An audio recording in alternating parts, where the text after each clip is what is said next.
আজকের গল্প বুদ্ধি ভরা হাঁড়ি।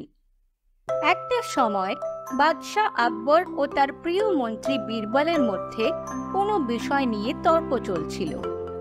বাদশাহ বীরবলের কথায় সন্তুষ্ট না হলেও বীরবল তার কথায় অনড় ছিলেন। শেষ পর্যন্ত বাদশাহ রেগে গিয়ে বীরবলকে রাজ্য ছেড়ে চলে যাওয়ার শাস্তি দিলেন। বাদশাহের আদেশে বীরবল সেই রাজ্য ত্যাগ করে ছদ্মবেশে দূরবর্তী একটি গ্রামে বসবাস শুরু করলেন। বীরবল তার জীবিকা নির্বাহের জন্য কৃষিকাজ শুরু করেন এবং জীবনযাপন শুরু করলেন। অন্যদিকে শুরুতে বাদশাহ আকবরের জন্য সবকিছু স্বাভাবিক ছিল, কিন্তু কিছু দিন যেতে না যেতেই বাদশাহ তার ভুল বুঝতে পারলেন। এখন যখনই কোনো বড় সমস্যা দেখা দেয় তখনই তার বীরবলের পরামর্শের কথা মনে হতে লাগলো। একদিন বাদশাহ আকবর আর নিজেকে সামলাতে পারলেন না। তিনি তার সেনাপতিকে ডেকে বীরবলকে খুঁজে বের করার নির্দেশ দিলেন। বাদশাহের নির্দেশ অনুযায়ী গ্রামে গঞ্জে রাস্তায় বীরবলের খোঁজ করা শুরু হলো।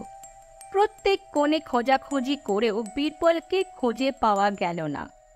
এখন বীরবলকে না পেয়ে বাদশাহ খুব দুঃখিত হলেন। তখন তার মাথায় একটা বুদ্ধি এলো এবং তিনি সৈন্যদের নির্দেশ দিলেন, অবিলম্বে সমস্ত গ্রাম প্রধানের কাছে একটা বার্তা পাঠানো হোক যে সমস্ত প্রধানদের মাথার বুদ্ধিকে একটা হাঁড়িতে বন্ধ করে বাদশাহের কাছে পাঠানো হয়। যে এই আদেশের অমান্য করবে তাকে তার বদলে 10 হাঁড়ি হীরে জহরত বাদশাহকে পাঠাতে হবে।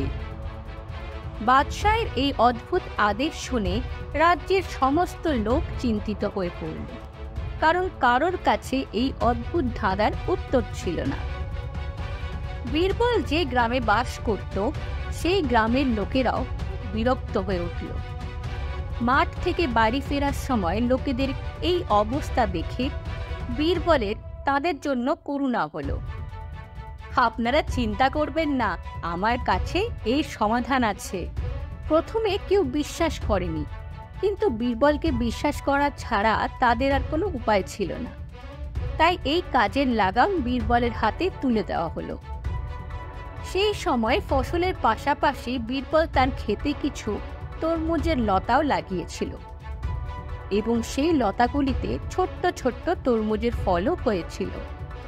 বীরবল একটা তরমুজ একটা পাত্রের ভেতরে রেখে দিল, আর কিছুদিন পর তরমুজটা বড় হয়ে সেই পাত্রের আকার ধারণ করল।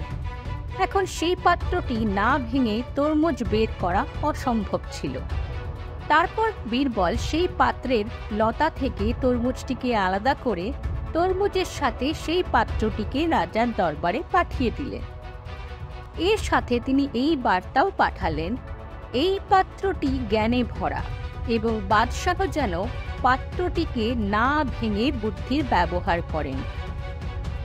বাদশাহ যেই তরমুজে ভরা পাত্রটিকে দেখলেন এবং সঙ্গে চিঠিতে লেখা শর্ত পড়লেন, তিনি বুঝতে পারলেন আমার ধাঁধার এত শানদার উত্তর একমাত্র বীরবলই দিতে পারে।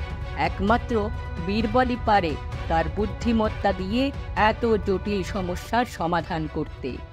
সৈন্যরা অবিলম্বে ওই গ্রামে যাও এবং বীরবলকে সম্মানের সঙ্গে রাজদরবারে ফিরিয়ে নিয়ে এসো।